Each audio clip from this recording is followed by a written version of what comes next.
Good morning, all of you. So, today we discuss about database. In your daily routine life, अगर आप real life की बात करो कि database होता क्या है? Very simple. सबसे पहले हम क्या है डेटा और बेस दोनों को डिफरेंट वर्ड करके आसान तरीके से समझेंगे. Data and base. If you talk about data, what do you mean by data? अगर आप बात करते हैं डेटा क्या होता है? अभी तो डेटाबेस है, पहले बात करते हैं डेटा क्या होता है. A meaningful information is called data. Okay? Data की सबसे पहले इजी लैंग्वेज जो है डेफिनेशन है उनकी क्या होगी कि कोई भी इंफॉर्मेशन उसके लिए अपन वर्ड यूज करते हैं डेटा, बट वो इंफॉर्मेशन मीनिंगफुल होना चाहिए, उसी इंफॉर्मेशन का मीनिंग निकलना चाहिए. ठीक है? It's very easy. बहुत अच्छा सिंपल एग्जांपल है. इंफॉर्मेशन आपकी जो वो किसी भी टर्म के अंदर किसी भी फॉर्म के अंदर हो सकती है. लाइक एनी टेक्स्ट, ये जो आपके सामने लिखा हुआ है ये टेक्स्ट है, ये एक इंफॉर्मेशन है. लाइक एनी इमेज, कोई फोटो है, कोई पिक्चर है, वो भी आपके लिए इंफॉर्मेशन है. Any videos, any graphics, they all are the term of the data और information. So a meaningful information is called the data. Clear हो ये? अब ये जब आपकी जो इंफॉर्मेशन है, जो आपका डेटा है, उसका बेस क्या है, वो आपका डेटा स्टोर कहाँ पे है, कहाँ पे आप उसको सेव रखते हो. और अगर आप रियल लाइफ की बात करो, बहुत इजी एग्जांपल है.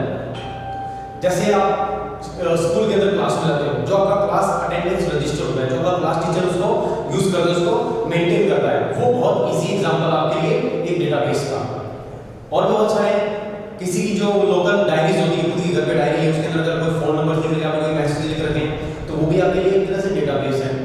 और स्टूडेंट लाइफ के अंदर आपके बहुत सबसे दी बेस्ट एग्जांपल, आप एक हर ऐसी चीज, एक ऐसी हर चीज जहां पे आप कोई ना कोई इंफॉर्मेशन, कोई ना कोई थिंग्स उसको आप स्टोर रखते हो जगह पे. जैसे एग्जांपल आपका ज्योमेट्री बॉक्स है. स्टूडेंट आपके पास बैग होता है, बैग के अंदर बुक्स होती है, ज्योमेट्री बॉक्स होता है. ज्योमेट्री बॉक्स के अंदर आप क्या करते हो, अपनी पेन, पेंसिल, शार्पनर, इरेजर और भी जो भी थिंग्स आप रखते हो, सबको आपका एक तरह से आसान तरीके से सबको मैनेज करके रखते हो, जिससे कि आपको आसानी से ढूंढने ना पड़े, मिल जाए एक जगह पे. तो डेटाबेस का काम ये भी होता है कि आपकी जो इंफॉर्मेशन है उसको ऑर्गेनाइज्ड कलेक्शन, यानी बहुत सारी जो कलेक्शन है उनको स्टोर एक जगह पे स्टोर करके रखना, जिससे आपको उसको ढूंढने में दिक्कत ना हो. आसान तरीके से आप उसको रिट्राइव कर सकते हो, यूज कर सकते हो. ओके, तो ये था डेटाबेस. अब अपन बात करते हैं कंप्यूटर की फील्ड की बात, जो मैंने आपको बताया था रियल लाइफ के एग्जांपल्स. ज्योमेट्री बॉक्स है, बैग है, आपके घर के अंदर अलमारी है, अलमीरा है, उसके अंदर आप जो भी अपनी इंफॉर्मेशन रखते हो, information means that your clothes and all that. So in term of computer, a collection of related tables with data is called database. ठीक है? और देखो डेटाबेस की अलग-अलग जगह पे आप देखोगे, अलग-अलग बुक्स में देखोगे, अलग-अलग वीडियोस में देखोगे, तो आपको बहुत सारी इसकी डेफिनेशंस मिल जाएंगी. सो अभी मैं बात करें आपके like your standard only 7th 8th standards. So a collection of related tables. Collection मतलब एक ग्रुप हो गया, इसमें बहुत सारी इंफॉर्मेशन है. ठीक है? रिलेटेड टेबल्स, यहाँ पे बात आती है टेबल्स की, यानी आप कंप्यूटर के अंदर जब भी आप डेटाबेस की बात करोगे, इसका मतलब आपकी जो इंफॉर्मेशन है वो टेबल के अंदर स्टोर होगी. ठीक है? अब हो सकता है आपको लगे कि सर अगर मैं एमएस वर्ड के अंदर कुछ डेटा सेव कर दूंगा डेटाबेस में है, बट अपन रियल डेटाबेस की बात करेंगे. कंप्यूटर के अंदर जो मेन रियल डेटाबेस है वहां पे टेबल्स होती है. आपकी जितनी भी इंफॉर्मेशन है वो टेबल के अंदर स्टोर होती है. टेबल यू नो ना, the collection of rose and columns is called the table. यानी रो और कॉलम का जो कलेक्शन होता है, टेबल बनी हुई रहती है, उसको हम बोलते हैं टेबल्स. पता है आपको कुछ लाइन है tables. Okay, related tables with data is called database. ऐसे नहीं खाली टेबल पड़ी उसको हम डेटाबेस बोल देंगे, उसके अंदर कोई ना कोई इंफॉर्मेशन, कोई ना कोई डेटा जरूर स्टोर होगा. एक चीज बीच में बेटा रिलेटेड, ये चीज ध्यान रखना. रिलेटेड मींस आप उस टेबल के अंदर उसी डेटा से रिलेटेड इंफॉर्मेशन सेव करोगे. जैसे कि एग्जांपल है इजी, अगर आप ये टेबल बना रहे हो स्टूडेंट डिटेल्स, आप ये टेबल बना रहे हो स्टूडेंट डिटेल्स, तो यहां पे आप जानवरों की इंफॉर्मेशन स्टोर नहीं करोगे, इसको करोगे आप इसके अंदर ओनली स्टूडेंट्स की इंफॉर्मेशन सेव करोगे. सो इसीलिए बोला गया रिलेटेड. हां पता है ये कॉमन सेंस है वेरी, बट ये तो एक सिंपल एग्जांपल दिया है. ओके, कई बार क्या होता है कि आपको पता नहीं होता, दिमाग को कहीं और कहीं रहता है, डेटा सेव कर रहे हो, मोबाइल नंबर के अंदर नाम लिख दिया गलती से, अपन कुछ और कुछ सोच रहे हैं. तो ऐसी कंडीशन से बचने के लिए मैंने वर्ड यूज किया related tables with data is called database. और organised collection of data is called database. Organised collection of data, सही तरीके से मैनेज करके एक सही वे के अंदर आपका जो डेटा स्टोर है उसको ही अपन डेटाबेस बोल सकते हैं। वेरी इजी एग्जांपल, जैसे कि बात की जाए एक सिंपल रूम है, एक रूम के अंदर जैसे कि स्कूल के अंदर आप जब भी एडमिशन लेने जाते हो एक एडमिशन फॉर्म फिल करते हो जहाँ पे आप name, father's name, mother's name, date of birth etcetera जो भी फुल इन्फॉर्मेशन पूरी फुलफिल करते हो। अब अगर उस फॉर्म को एक रूम के अंदर जाके ऐसे फेंक दिया जाए, एक रूम का गेट ओपन किया उसको ऐसे फेंक दिया और उस स्कूल के अंदर 1500 यानी 1500 बच्चों ने एडमिशन लिया और उन 1500 फॉर्म्स को ऐसे रूम के अंदर फेंक दिया, कोई ऑर्गेनाइज्ड कलेक्शन नहीं, ऐसे फेंक दिया बस। अब अगर फ्यूचर के अंदर किसी एक स्टूडेंट की इंफॉर्मेशन चाहिए तो उस रूम के अंदर उस फॉर्म को ढूंढते हो बैठ के, टाइम लगेगा बहुत ज्यादा, टाइम वेस्ट होगा। ओके, तो ऐसी कंडीशन की वजह से बट बड़ी यूज है ऑर्गेनाइज्ड कलेक्शन। अगर उन्हीं फॉर्म्स को फाइल के अंदर वन बाय वन ऑर्गेनाइज करके अगर फाइल्स के अंदर स्टोर कर दें बहुत आसानी से आप उनको ढूंढ सकते हो, किसी भी स्टूडेंट की इंफॉर्मेशन जो आप ढूंढ सकते हो। क्लियर हो इससे? So organised collection of data is called the database. Database जहां पे वर्ड आ रहा है इसका मतलब वहां पे आपका जो डेटा है वो पूरा प्रॉपर तरीके से मैनेज किया रहेगा, जिससे आप उसे और जैसे इसके आगे एडवांटेज है इससे पता चल जाएगा आपको। Now we talk about advantages of database are. अब कुछ some here we talk about some advantages of database. इसके क्या-क्या फायदे हो सकते हैं अगर हम डेटाबेस ना करें तो उसका तुरंत क्या-क्या नुकसान हो सकता है। Number 1, easy retrieval of data. Easy retrieval, ये जो वर्ड है रिट्राइवल इसका मतलब डेटा को लेके आना, आप उस डेटा को आसान तरीके से ढूंढ सकते हो।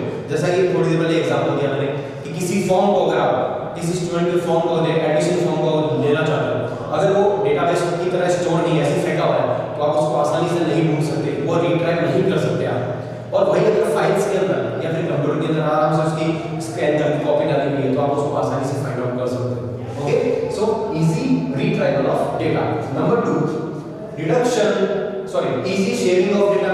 जब आपको आसानी से मिल जाएगा तो आप उसको फटाफट शेयर भी कर सकते हो, ठीक है ना, किसी के दूसरे के साथ शेयर कर सकते हो। शेयर करने मतलब किसी दूसरे को शो ऑफ करना, किसी दूसरे को दिखाना, शेयर करना। वो आप हो सकता है कि विदिन 1 मीटर और thousands किलोमीटर दूर भी शेयर कर सकते हो with the help of internet networking and all that.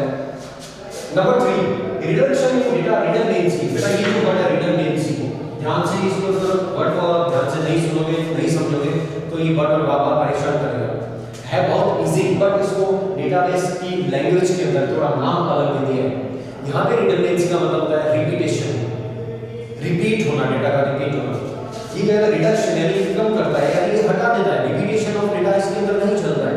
Suppose that आप किसी टेबल के अंदर बहुत सारे स्टूडेंट की इंफॉर्मेशन सेव करते हो तो उसके टेबल के अंदर कोई ना कोई एक कॉलम जैसे 1 2 3 4 कॉलम है इसके अंदर, किसी भी एक कॉलम के अंदर एक डेटा ऐसा होना चाहिए जो रिपीट ना हो।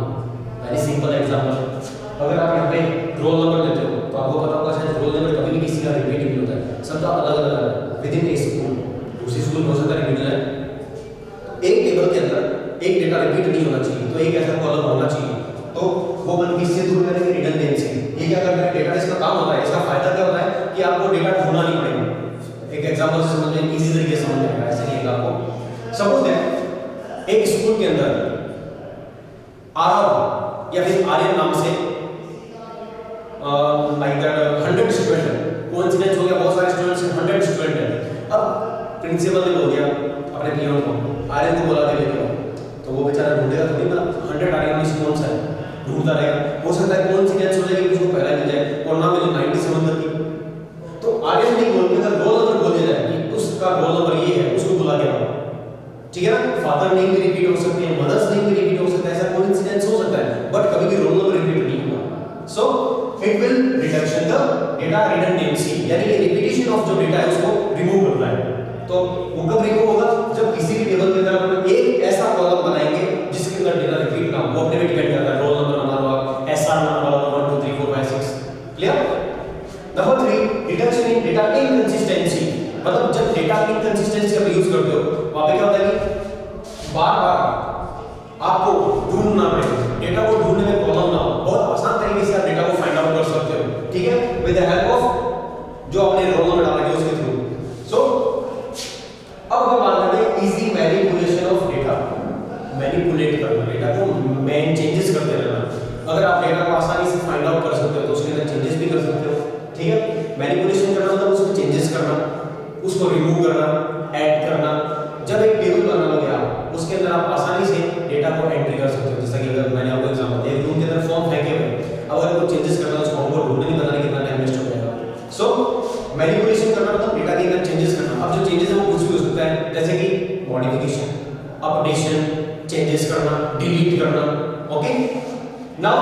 हाई डेटा सिक्योरिटी सबसे इंपॉर्टेंट। एक डेटाबेस के अंदर क्या होता है, जब डेटा आपका ऑर्गेनाइज कनेक्शन किया हुआ है वो आपको हाई डेटा सिक्योरिटी प्रोवाइड करवाता है। अलग अलग तरीके हैं, जैसे कि एक सिंपल एग्जांपल है आईडी और पासवर्ड, ठीक है ना। आईडी पासवर्ड के थ्रू भी आप डेटा सिक्योरिटी को इंक्रीज कर सकते हो।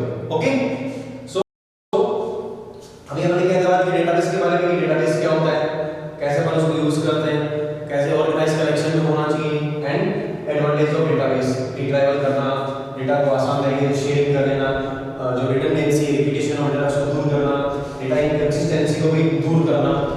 इनकंसिस्टेंसी को डाउट को यू कैन कमेंट्स में। ओके, फिर ये manipulation of data high data security. Okay, thank you.